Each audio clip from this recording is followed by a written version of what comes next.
আজকে আমার জেলখানা থেকে বাড়ি যাওয়ার দিন। সত্যি কি কষ্ট হচ্ছিল, এরকমভাবে তো কখনো একটানা কোথাও থাকিনি, তার উপর আবার হসপিটাল। তো যাই হোক, hey friends, welcome SND lifestyle. আর পুচকুকে নিয়ে আজকে বাড়ি যাব। বাড়ি বলতে আমি আমার বাড়িতে যাব। ওখানে কাকিমা চলে এসেছে অলরেডি। পুচু মাম্মা, একবার হাতটা দাও নাড়িয়ে, দর্শক দেখতে চাইছে তো। হ্যাঁ, একবার টাটা বাই বাই করে দাও।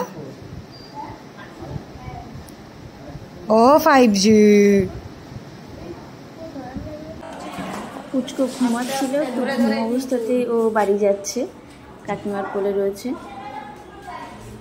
পুচকুর বাবা ছিল উপরে, সব নার্স দিদি আর আয় দিদিরা সব ঘিরে ধরেছে, তাদের শান্ত করছে। আর এদিকে আমি বোনের সাথে নামছি, আর ভাগ্যশ্রীয়া ভিডিওগুলো করছিল। বাড়ি যাবে? বাড়ি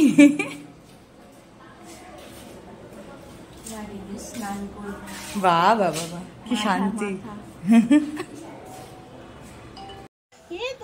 তো বাড়িতে আসার পরে মাম্মামকে স্নান করানো হয়েছে, কাকিমা স্নান করিয়ে তারপরে। আর আমার এদিকে আমারও স্নান করার কথা ছিল, কিন্তু যেহেতু 6 দিনে আমাকে সেলাই কেটে ছুটি দিয়ে দিয়েছিল, তো ব্যান্ডেজ করা ছিল বলে আমি শুধু শ্যাম্পুটা করেছিলাম। আর শ্যাম্পু নিয়ে একটু হয়েছে আর এক পর্ব, বাকি বিন্দাস। ও অভ্যস্ত সবেতে, আমরা আগেই ওকে ট্রেনিং দিয়ে দিয়েছি, সব ভেতরে থাকতে থাকতে ট্রেন হয়ে গেছে।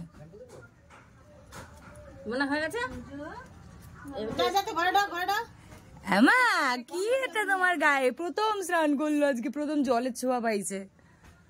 মুখটা দাও, দেবো।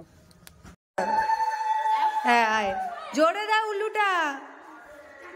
মানুষ সামনে আগে যায়,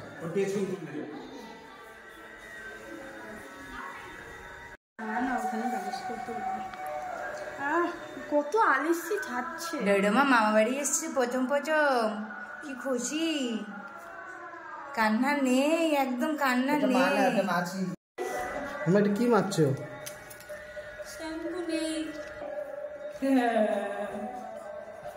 হাজার হাজার টাকা দামের শ্যাম্পু মেখে এখন লাস্টে 1 টাকার ক্লিনিক প্লাস। কত বছর পরে মারছি জানিও না, মোটামুটি 10 বছর হয়ে গেছে। 10 বছর হয়ে গেছে।